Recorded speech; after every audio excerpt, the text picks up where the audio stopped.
Psalm 36. To the choirmaster, of David, the servant of the Lord. Transgression speaks to the wicked deep in his heart. There is no fear of God before his eyes. For he flatters himself in his own eyes that his iniquity cannot be found out and hated. The words of his mouth are trouble and deceit. He has ceased to act wisely and do good. He plots trouble while on his bed. He sets himself in a way that is not good. He does not reject evil. Your steadfast love, O Lord, extends to the heavens, your faithfulness to the clouds. Your righteousness is like the mountains of God. Your judgments are like the great deep. Man and beast you save, O Lord. How precious is your steadfast love, O God! The children of mankind take refuge in the shadow of your wings. They feast on the abundance of your house, and you give them drink from the river of your delights. For with you is the fountain of life. In your light do we see light. Oh, continue your steadfast love to those who know you, and your righteousness to the upright of heart.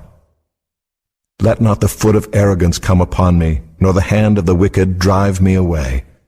There the evildoers lie fallen. They are thrust down, unable to rise.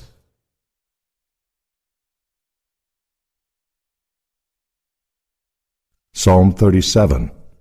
Of David.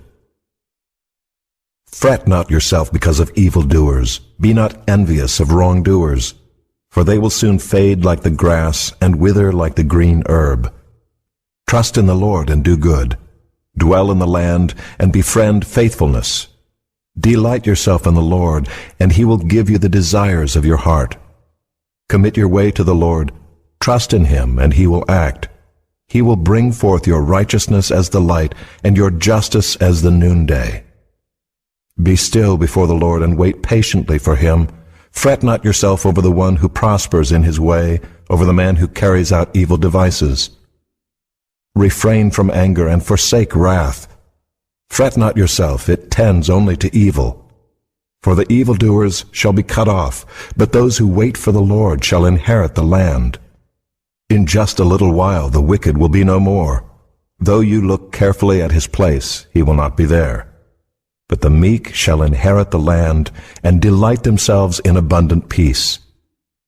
The wicked plots against the righteous and gnashes his teeth at him, but the Lord laughs at the wicked, for he sees that his day is coming. The wicked draw the sword and bend their bows to bring down the poor and needy, to slay those whose way is upright. Their sword shall enter their own heart, and their bows shall be broken. Better is the little that the righteous has than the abundance of many wicked. For the arms of the wicked shall be broken, but the Lord upholds the righteous. The Lord knows the days of the blameless, and their heritage will remain forever. They are not put to shame in evil times. In the days of famine they have abundance. But the wicked will perish. The enemies of the Lord are like the glory of the pastures. They vanish like smoke, they vanish away. The wicked borrows but does not pay back, but the righteous is generous and gives. For those blessed by the Lord shall inherit the land, but those cursed by him shall be cut off. The steps of a man are established by the Lord when he delights in his way. Though he fall, he shall not be cast headlong, for the Lord upholds his hand. I have been young, and now am old. Yet I have not seen the righteous forsaken, or his children begging for bread. He is ever lending generously, and his children become a blessing. Turn away from evil and do good, so shall you dwell forever. For the Lord loves justice. He will not forsake his saints. They are preserved forever, but the children of the wicked shall be cut off. The righteous shall inherit the land and dwell upon it forever. The mouth of the righteous utters wisdom, and his tongue speaks justice. The law of his God is in his heart. His steps do not slip. The wicked watches for the righteous and seeks to put him to death. The Lord will not abandon him to his power, or let him be condemned when he is brought to trial. Wait for the Lord and keep his way, and he will exalt you to inherit the land. You will look on when the wicked are cut off. I have seen a wicked, ruthless man spreading himself like a green laurel tree. But he passed away, and behold, he was no more. Though I sought him, he could not be found. Mark the blameless, and behold the upright, for there is a future for the man of peace. But transgressors shall be altogether destroyed. The future of the wicked shall be cut off. The salvation of the righteous is from the Lord. He is their stronghold in the time of trouble. The Lord helps them and delivers them. He delivers them from the wicked and saves them, because they take refuge in him. Psalm 38, a psalm of David, for the memorial offering. O Lord, rebuke me not in your anger, nor discipline me in your wrath. For your arrows have sunk into me, and your hand has come down on me. There is no soundness in my flesh because of your indignation. There is no health in my bones because of my sin. For my iniquities have gone over my head. Like a heavy burden, they are too heavy for me. My wounds stink and fester because of my foolishness. I am utterly bowed down and prostrate. All the day I go about mourning, for my sides are filled with burning, and there is no soundness in my flesh. I am feeble and crushed. I groan because of the tumult of my heart. O Lord, all my longing is before you. My sighing is not hidden from you.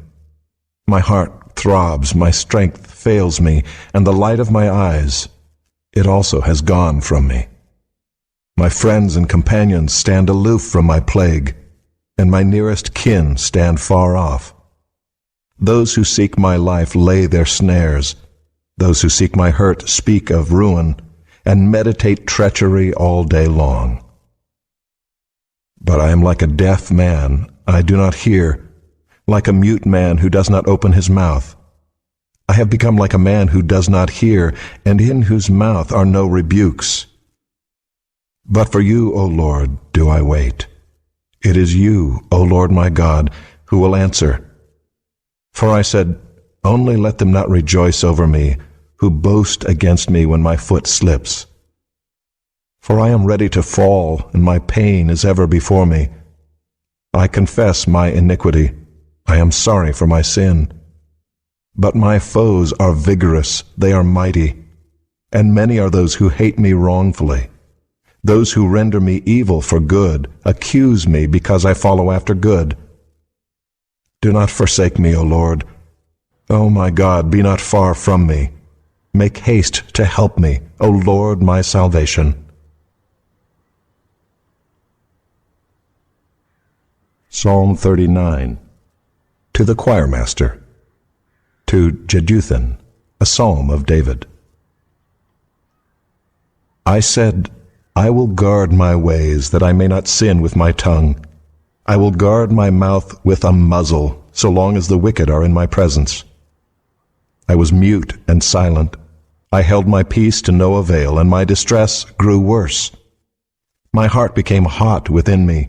As I mused, the fire burned. Then I spoke with my tongue. O Lord, make me know my end, and what is the measure of my days. Let me know how fleeting I am. Behold, you have made my days a few handbreadths, and my lifetime is as nothing before you. Surely all mankind stands as a mere breath. Surely a man goes about as a shadow. Surely for nothing they are in turmoil. Man heaps up wealth and does not know who will gather. And now, O Lord, for what do I wait?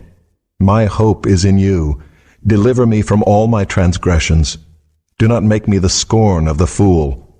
I am mute. I do not open my mouth, for it is you who have done it. Remove your stroke from me.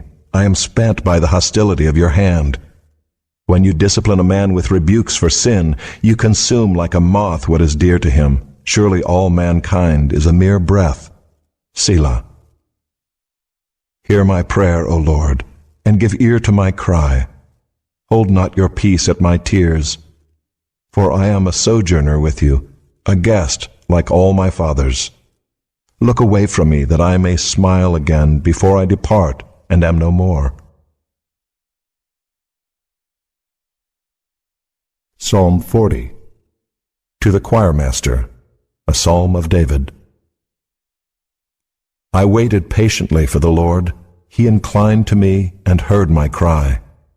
He drew me up from the pit of destruction, out of the miry bog, and set my feet upon a rock, making my steps secure. He put a new song in my mouth, a song of praise to our God. Many will see and fear and put their trust in the Lord. Blessed is the man who makes the Lord his trust, who does not turn to the proud, to those who go astray after a lie. You have multiplied, O Lord my God, your wondrous deeds and your thoughts toward us. None can compare with you. I will proclaim and tell of them, yet they are more than can be told. In sacrifice and offering you have not delighted, but you have given me an open ear.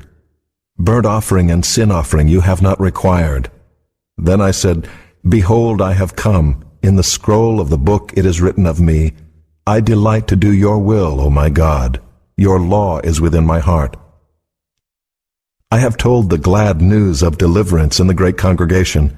Behold, I have not restrained my lips, as you know, O Lord. I have not hidden your deliverance within my heart. I have spoken of your faithfulness and your salvation. I have not concealed your steadfast love and your faithfulness from the great congregation. As for you, O Lord, you will not restrain your mercy from me. Your steadfast love and your faithfulness will ever preserve me. For evils have encompassed me beyond number. My iniquities have overtaken me, and I cannot see. They are more than the hairs of my head. My heart fails me. Be pleased, O Lord, to deliver me. O Lord, make haste to help me. Let those be put to shame and disappointed altogether who seek to snatch away my life. Let those be turned back and brought to dishonor who delight in my hurt. Let those be appalled because of their shame who say to me, Aha, aha. But may all who seek you rejoice and be glad in you.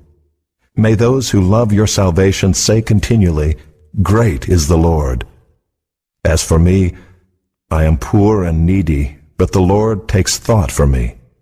You are my help. Make room for us in your hearts. We have wronged no one. We have corrupted no one. We have exploited no one. I do not say this to condemn you. I have said before that you have such a place in our hearts that we would live or die with you. I have great confidence in you. I take great pride in you. I am greatly encouraged. In all our troubles my joy knows no bounds. For when we came into Macedonia, this body of ours had no rest, but we were harassed at every turn, conflicts on the outside, fears within. But God, who comforts the downcast, comforted us by the coming of Titus, and not only by his coming, but also by the comfort you had given him. He told us about your longing for me, your deep sorrow, your ardent concern for me, so that my joy was greater than ever. Even if I caused you sorrow by my letter, I do not regret it. Though I did regret it, I see that my letter hurt you, but only for a little while. Yet now I am happy, not because you were made sorry, but because your sorrow led you to repentance. For you became sorrowful as God intended, and so were not harmed in any way by us. Godly sorrow brings repentance that leads to salvation, and leaves no regret, but worldly sorrow brings death. See what this godly sorrow has produced in you, what earnestness, what eagerness to clear yourselves, what indignation, what alarm, what longing, what concern, what readiness to see justice done. At every point you have proved yourselves to be innocent in this matter. So even though I wrote to you, it was not on account of the one who did the wrong, or of the injured party, but rather that before God you could see for yourselves how devoted to us you are. By all this we are encouraged.